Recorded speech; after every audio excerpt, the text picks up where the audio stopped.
Everyone, welcome back to our channel. I hope आप सब ठीक होंगे। मेरा नाम है अर्पित और आज हम बात करेंगे my journey from preparation to selection.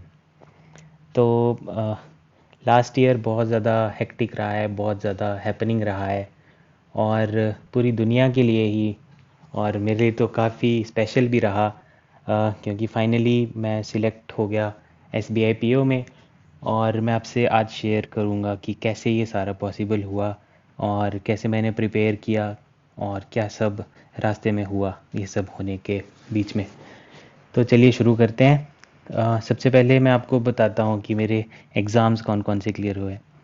तो सबसे पहले तो हाँ, S B I P O तो फाइनली हो गया है। उसकी ज्वाइनिंग है 30 मार्च को। और इसके अलावा I B P S P O मेरा क्लियर था, क्लर्क और एस ओ मार्केटिंग ऑफिसर का। इन दोनों का रिज़ल्ट तो फाइनल रिज़ल्ट अभी ड्यू है, बट आई एम होपिंग कि हो ही जाए क्लियर। प्रॉबेबली हो जाएगा, मार्क्स ठीक थे इसके। और इसके अलावा सेबी का ग्रेड ए का फ़ेज़ 1 मेरा क्लियर था। अ, ये मैंने प्रिपेयर किया था। इसमें जो एक्स्ट्रा कुछ सब्जेक्ट्स थे वो पढ़ने पड़े थे। मेरा बैकग्राउंड मार्केटिंग एमबीए था, तो थोड़ा सा उसमें हेल्प मिल गई। और उसके अलावा अ, उससे पहले मैंने बीटेक किया था, तो थोड़ा सा मुश्किल था इसमें। तो फ़ेज़ 2 तो नहीं क्लियर हो पाया मेरा, बट फ़ेज़ 1 क्लियर था।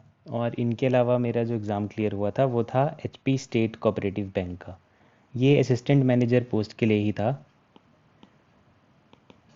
Assistant manager in HP state cooperative bank is equivalent to probationary officer in IBPS and SBI banks. इसमें मेरा इंटरव्यू तो अच्छा गया था, बट रिटन में शायद कम मार्क्स आए होंगे, तो मेरा फाइनल मेरिट में नाम नहीं था। अब मैं आपको बताता हूँ कि कैसे ये सारा जर्नी स्टार्ट हुई, कैसे मैं बैंकिंग की तरफ को गया और what led to the final selection. तो मेरा एमबीए का बैच था 2018-20, जो मैं मानता हूँ कि काफ़ी अनलकी बैचेस रहे हैं। और 2019 में दिसंबर 2019 में मेरा ओरेकल इंडिया में सिलेक्शन हो गया था फाइनल। और ये कैंपस प्लेसमेंट थी और joining was due in January 2020। But corona start हो गया था अराउंड दिस टाइम अराउंड। और बाय मार्च और अप्रैल वी केम टू नो कि ऑफ़र्स कैंसिल कर दिए गए हैं ओरेकल की साइड से ही। तो दैट वाज अ सेटबैक। तो थोड़ा सा बुरा लगा उस टाइम पे। और इसमें एमबीए मैंने यही सोच करके की थी कि फाइनली आगे कहीं अच्छे एक कॉरपोरेट हाउस में जाऊंगा। लेकिन कोरोना के टाइम पे ये एक्चुअली बहुत क्लियर हो गया कि कितना ज़्यादा इम्पोर्टेंट होता है जॉब सिक्योरिटी का एस्पेक्ट। तो वो कैंसिल होने के बाद फिर थोड़ा टाइम तो बुरा लगा। मार्च अप्रैल मई तो ऐसे ही गया। फिर मई में I started preparing for banking. This was in May 2020। और कोरोना का टाइम, एज़ वी नो कि घर पे थे सारे के सारे, और उस टाइम को यूटिलाइज़ करना ही सबसे बेस्ट ऑप्शन लगा मुझे कि जॉब हाथ में थी नहीं and I had just this time only कि कुछ ना कुछ तो I had to make something out of my life. तो मई में I started preparing, took help from some of my friends और यूट्यूब पे वीडियोस देखी। मेरा मैथ्स में थोड़ा हाथ कमज़ोर था। और सबसे ज़्यादा जो हेल्प मिली वो मैं ये मानूँगा कि के लिए प्रिपरेशन की थी। उस टाइम पे थोड़ा सा मुझे आइडिया हो गया कि क्वांट और रीजनिंग क्या होती है, प्लस रीजनिंग का तब थोड़ा सा आइडिया मुझे लगा। और जब मैंने फाइनली जब प्रिपरेशन स्टार्ट की तो ये सारे जो कंसेप्ट थे तब मेरे काम आए। लेकिन फिर भी मेरा इतना ज़्यादा हाथ स्ट्रांग नहीं था इस सब में। तो सबसे पहले तो मैंने अपने बेसिक्स क्लियर किए यूट्यूब पे वीडियोस ढूंढ ढूंढ के, टॉपिक वाइज।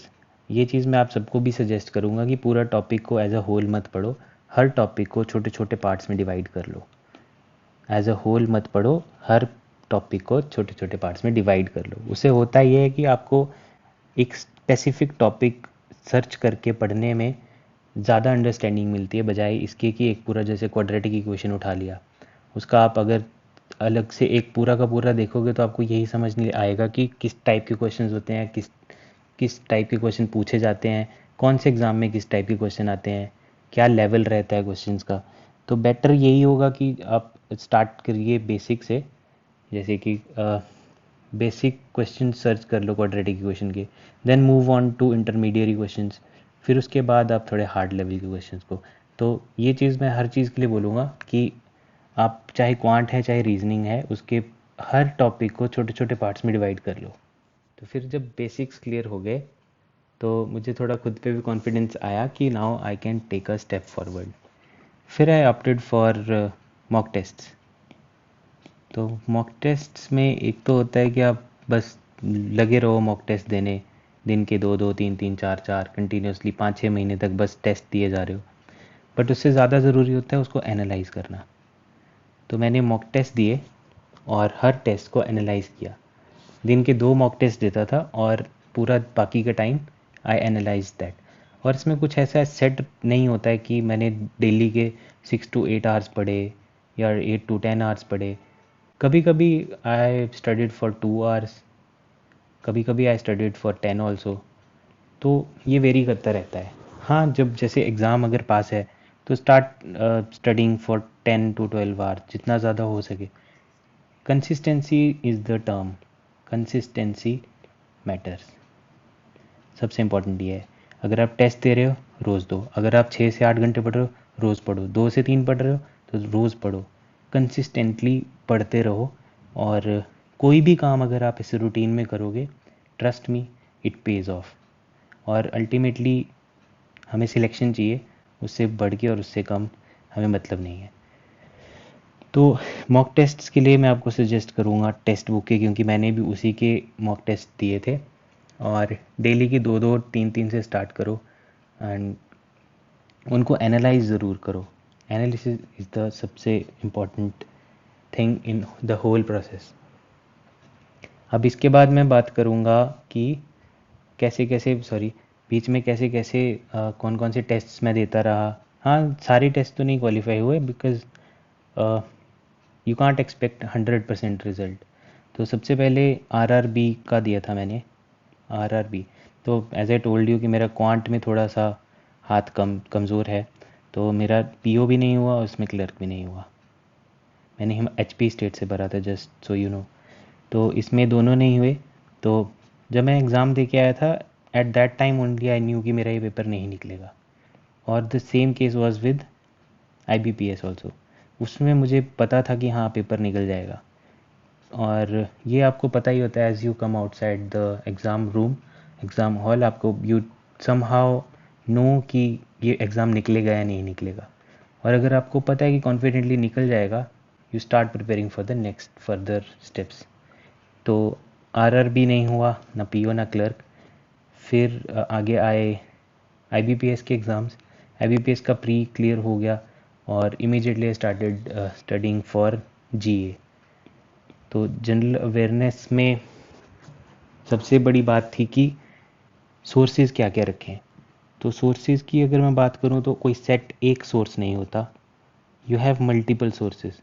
अगर आपने कोई 2 या 3 अलग अलग नाम ले रखे हैं, अलग अलग टाइप्स के सोर्सेज से आप पढ़ रहे हो, तो स्टे कंसिस्टेंट। फिर से मैं यही टर्म यूज़ करूँगा, स्टे कंसिस्टेंट। कंसिस्टेंट रहिए अपने सोर्सेज के साथ और डेली उनको रिवाइज़ कीजिए। अगर आपने नोट्स बना रहे हो तो 2 या 3 दिन में उन नोट्स को रिवाइज़ करो, रिवाइज़ करते चलो, कंसिस्टेंटली रिवाइज़ करते चलो, रिपीट करो, रिवाइज़ करो, रिपीट एंड रिवाइज़। तो जनरल अवेयरनेस के 3 to 4 months are more than sufficient. कोई अगर कहता है 6 मंथ्स तो you can go for 6 months also, but 3 to 4 months is more than sufficient. पर ये ऐसे होना चाहिए कि you know every if and but everything about those 3 to 4 months.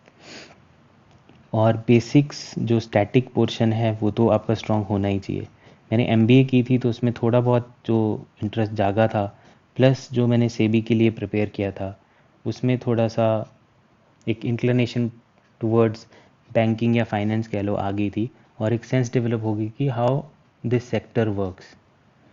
तो this was the entire thing.